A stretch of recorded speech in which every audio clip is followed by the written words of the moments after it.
They don't advertise where the grow house is, but they did tell Molly. We found it 8,200 feet above sea level, tucked away at the end of this dirt road high in the Colorado Rockies.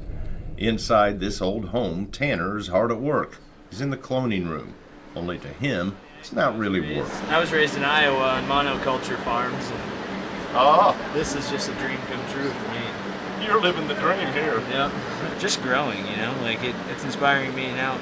Eventually I want to grow my own food and everything, This is a step off point for me, but I mean, I can't imagine, just watching things grow. When you go down to the greenhouse, you'll know what I'm talking about, it's just it's like a quantifiably happy place, because you can see it in the plants, and I mean, the amount of plants and the amount of life that's in that greenhouse, it's just pretty cool to be around every day. From the cloning room, the INFA plants will be moved here to the greenhouse. But first, there's a whole lot of TLC. See, I kind of went through this morning. All the trays that are pulled out are the ones that could use water. The rest of them hold off for the day.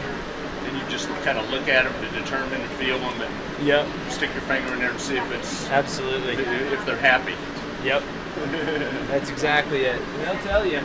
Kind of have a language all their own, don't they? They do, and it's nice because it's a visual language, like plants don't lie to you.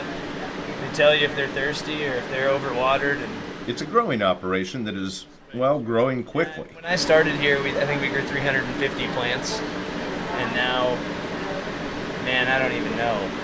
It's just constant production. So when you started here, how long ago was that? That was about 2 years and 3 months now. And you were going 350 plants. Yep.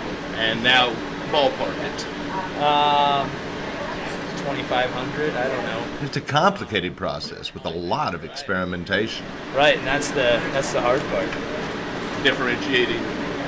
Yep, because they all require the same basic 3 nutrients, but it's kind of a puzzle because some strains require more of 2 of them and less of 1, and the other strains will require the others. But when you have a 1,000-gallon tank that you're mixing all your water in, it's hard to tailor it. So you kind of gotta try and do your best to make them all as happy as possible. Like I said, an organizational nightmare at times. It is, but it's fun because, for me, it changes so much that it's just like reading the plants. It's another language. These plants are not designed to smoke; they're designed to cure. They won't end up being sold at one of these dispensaries. They'll end up in a bottle. Medicine for children. Medicine that so far has been very effective at slowing or even stopping children's seizures. This is Charlie. Thankful parents and their children show up here at the grow often. All kind of a very grateful extended family. She comes in, she just kind of molds to you. For Tanner, that's a big part of what makes his work here so special, and why at this point, there's no place he'd rather be. It's pretty awesome, and to see the patients come up here all the time, it's a cool thing. It makes you feel good. Oh man, it makes you feel awesome. There's no better feeling than that, gratitude. What'd you call it? What'd you say? Quantifiably happy. Quantifiably happy. Yes. I like that.